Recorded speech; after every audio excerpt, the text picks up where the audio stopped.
እነዚህ መልእክቶች ለክርስቲያን ስነ መለኮትም ሆነ ስነ ምግባር ጠቀሜታቸው እጅግ የጎላ ነው። በእግዚአብሔር የጽድቅ እውነት ፊት ሁላችንም እንክልካዮች ሆነን ተገኘን። ወደቅን፣ ከሰርን፣ ከሸፍን፣ ተሰባበርን። የተረፈ የሰው ዘር የለም። ሰው እግዚአብሔር እንደሚያውቅ በግልጥ የተናገረ በተግባር መካድ፣ የማይታዘዝ አጸያፊ unqualified for good works መባል በጣም አስደንጋጭ ነው። የሆኑ ነገሮች በማድረግ ወደ እግዚአብሔር ለመቅረብ እኮ ሞክረን እናውቃለን። ሕግን በመጠበቅ ወደ እግዚአብሔር ለመቅረብና ለመለወጥ ሞክረናል። ሕግ ሰው አይለውጥም። የኛ ጽድቅ ሊለውጣቸው 13 መጽሐፍትን የሚዳስስ በ13 ርዕሶች የተዘጋጀ ግን በጣም በሚያስደንቅ ሁኔታ ነገር ግን በሚል አፍራሽ መስተዋደድ ነገሩን በሙሉ ይድጠዋል። እግዚአብሔር በምሕረቱ ባለጠጋ ስለሆነ ብሎ አዲሱን ሕይወት ያበስረናል። 90 ግልጽ የጥናት መመሪያዎች በተከታታይ 90 ክፍሎች። ሰው መጽሐፍ ቅዱስን እያነበበ እዚህ ዕውቀት ላይ ካልደረሰ የመጽሐፍ ቅዱስን አንኳር ሐሳብ አልደረሰበትም ማለት ነው። ወገኖች መጽሐፍት የተጻፉልን የተሰጡንም ዓላማ የእግዚአብሔር ልጅ ጌታችን ኢየሱስ ክርስቶስ እንድንመስል ነው። በአጫጭር ደቂቃዎች አንድ መጽሐፍ የሚዳሰስበት።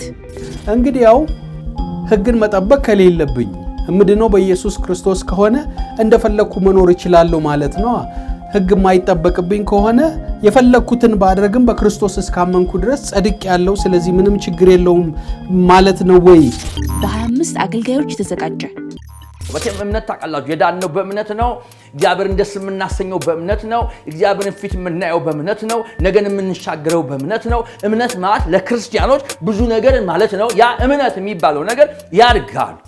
በእነዚህ መልእክቶች ውስጥ የተላለፈ እውነት የእግዚአብሔር ብርሃን ጳውሎስ ራሱ በጣም በሚገርም ሁኔታ እንዴት አድርጌ እንደምረዳ ተመልከቱ ነው የሚለው። የጥልቅ ሚስጥር ከዚህ በፊት በነበሩት አባቶች ነቢያት አልተገለጠም ነበረ። በአሁኑ ዘመን እንደተገለጠው ብሎ መጨረሻ ልቡን በልጁ በኩል የገለጠውን ጳውሎስ በጣም ጥልቅ በሆነ ሁኔታ ተረድቶ ነው የሚያስረዳው። በገርጂ አማኑኤል ህብረት ቤተክርስቲያን ተዘጋጅቶ ይቀርባል።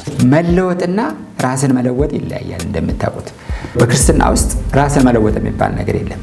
ለዋጭ ኃይል አለ፣ ለዋጭ መንፈስ አለ። የጌታ መንፈስ ሰዎች በእግዚአብሔር አሰራር ነው የሚለወጡት። በመንፈስ ቅዱስ ኃይልና በብዙ መረዳት። ይሄ ምንድነው?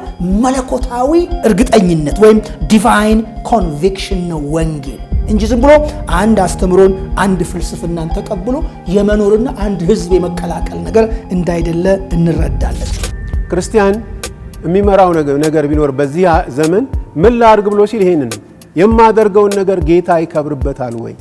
ቤተክርስቲያን መልእክቷ ሁል ጊዜ አንድ ነው። ላለፉት 2000 ዓመታት የምትጮኸው ጩኸት የምታሰማው ድምፅ ወንጌል ላይ ክርስቶስ ላይ ያተኮረ ነው። ይህ ዘመን በጌታ በኢየሱስ ወደዚች ምድር በመምጫ የተጀመረ በምጽአቱ የሚጠናቀቅ የገርጂ አማኑኤል ገርጂ አማኑኤል ሶሻል ሚዲያ ፕላትፎርሞች